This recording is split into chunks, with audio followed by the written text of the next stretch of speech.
अच्छी खबर है कि पाकिस्तान का समंदरी दिफा मजबूत से मजबूत तर हो रहा है। पाक बहरिया में तीसरे बाबर क्लास जहाज की शमूलियत की तैयारियां जारी हैं। PNS खैबर आइंदा माह पाक बहरिया के हवाले किया जाएगा। इसी हवाले से बात करेंगे। नुमाइंदा खुसूसी सलमान आवान ज्वाइन करें।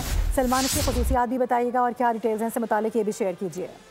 जी बिल्कुल, बड़ी इंपॉर्टेंट डेवलपमेंट है। इससे पहले PNS बाबर जो है वो पाकिस्तान नेवी में शामिल हो चुका है, जो कि मिल्जम क्लास या बाबर क्लास का फ्लैगशिप जहाज है। और अब एक और PNS मिल्जम क्लास का जहाज जो है PNS बाबर, जिसका नाम है, तुर्की में तैयारी के बाद अपने जो तमाम तर ट्रायल्स हैं वो मुकम्मल कर चुका है और उसके बाद उसकी पाक बहरिया में शमूलियत की तैयारियां जारी हैं। पाकिस्तान ने बुनियादी तौर पर तुर्की से ट्रांसफर ऑफ टेक्नोलॉजी के तहत ये जहाज हासिल किए, जिसमें से 2 जहाज जो है पाकिस्तान में और 2 तुर्की में तैयार किए जा रहे हैं। और 2 तुर्की वाले जहाज जो हैं, जैसे कि अब हम बात कर रहे हैं, उनकी तैयारी मुकम्मल हो चुकी है। PNS बाबर पाकिस्तान नेवी का हिस्सा बन चुका है और अब PNS खैबर जो है पाकिस्तान नेवी में तैयारी के लिए मुकम्मल शमूलियत के लिए मुकम्मल तौर पर तैयार है। और उसका ताल्लुक, जैसा कि मैं कह चुका हूं, कि मिल्जम क्लास कॉर्वेट से है और ये कुल मिलाकर 4 कॉर्वेट्स जो है वो तैयार किए गए हैं। और उसके साथ साथ अगर मैं बात करूं कराची शिपयार्ड की, वहां पर PNS तारिक और PNS बदर के नाम से ये कॉर्वेट्स तैयार किए जा रहे हैं, जो कि इस वक्त तैयारी के मुख्तलिफ मराहिल से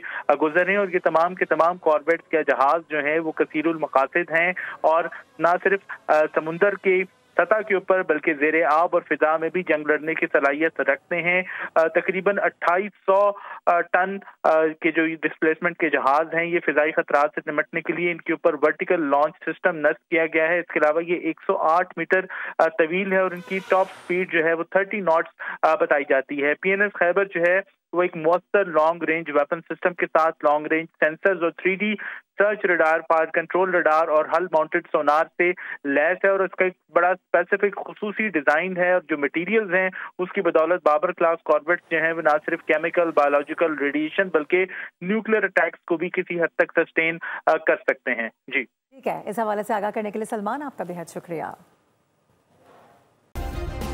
सब्सक्राइब करें और बेल दबाएं ताकि कोई खबर रह न जाए।